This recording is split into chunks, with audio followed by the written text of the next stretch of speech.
कल रामलीला का आखिरी दिन है और कल राम का राज्याभिषेक है। वैसे अगर रामलीला को देखा जाए तो फतेहनगर सनवाड़ की सारी जनता इसको देख रही है। बहुत बड़ी मात्रा में महिलाएं और पुरुष इसको देखने के लिए आ रहे हैं, नगरवासी आ रहे हैं। रामलीला में जो सीखने लायक बात है वो ये है कि कौन कितना ज़्यादा त्याग करता है। राम राज्य का मतलब ये होता है कि जो जितना ज़्यादा त्याग करता है वह राम राज्य है। भरत को देख लीजिए, लक्ष्मण जी को देख लीजिए, राम जी को देख लीजिए, शत्रुघ्न जी को देख लीजिए। जिसको देखो वो रामायण में त्याग करता है और इसी को रामराज कहा गया है। आप भी इन रामायण वालों की बातें सुनिए जो एक प्रकार की शिक्षा देती हैं। एक सनातन धर्म की जो धर्म प्रचारक संस्था है ये बनारस की, आप भी इनकी सुनिए। मेआरएम न्यूज, मुकेश पारासर, फतेहनगर।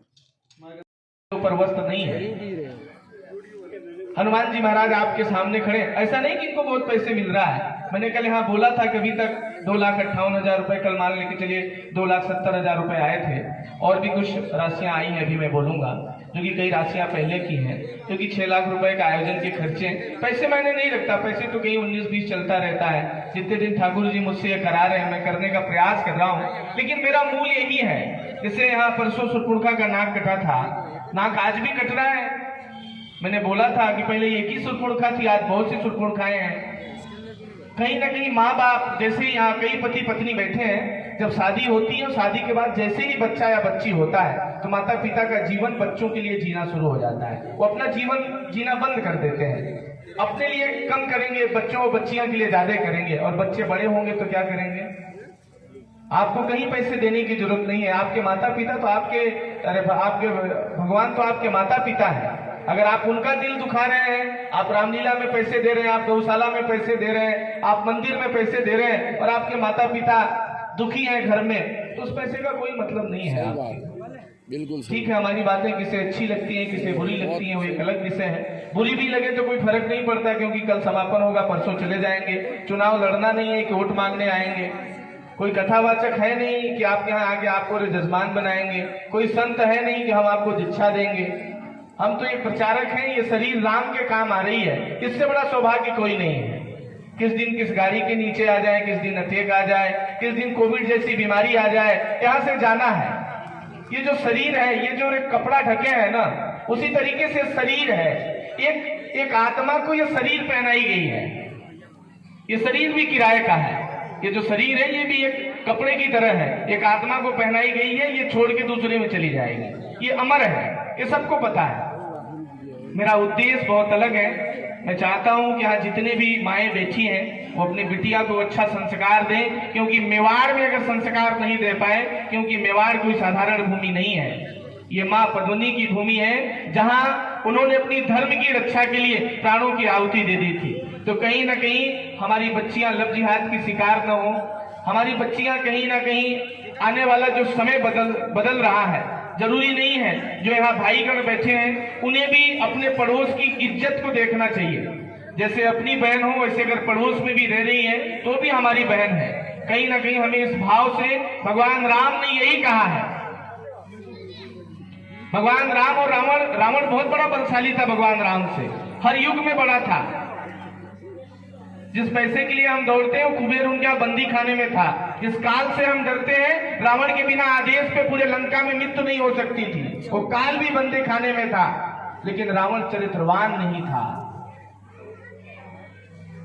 रावण अहंकारी था, इसलिए उसका अंत हुआ।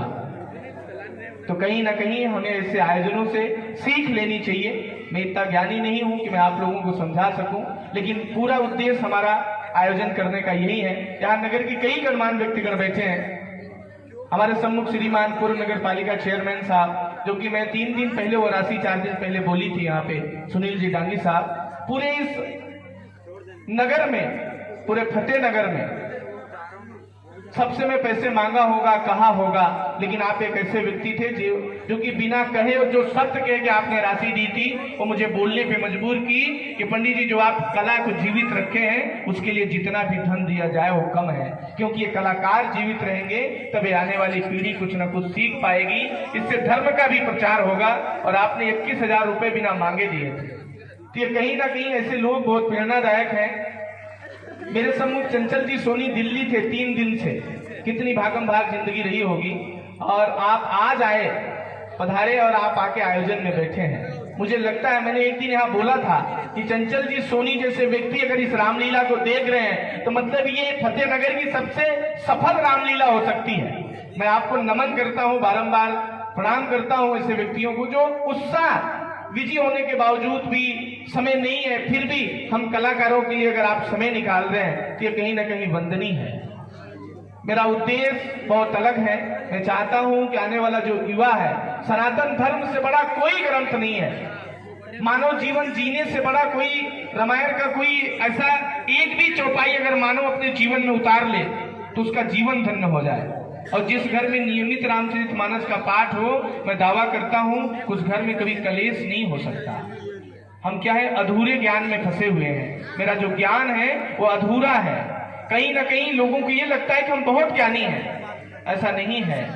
ज्ञान अमोघ है, ठाकुर राम का नाम ही अमोघ है। जिस राम के नाम से पत्थर तैर सकते हैं, जिन राम के लिए लोगों ने प्राणों की आहुति दे दी, जिन राम मंदिर बनने के लिए आज जो भगवान राम का मंदिर बन रहा है, आप सोचिए हमारे राम कितने आस्था के प्रतीक हैं। आप कल्पना करिए कि हम हिंदू हैं, आज अयोध्या में मंदिर बन रहा है, हम खुशी हो रहे हैं। मंदिर तो साहब वहां बन गया सऊदी अरब में, जहां राम के बारे में कई लोग कुछ नहीं जानते होंगे। आप कल्पना करिए वहां कितनी आस्था होगी राम के प्रति।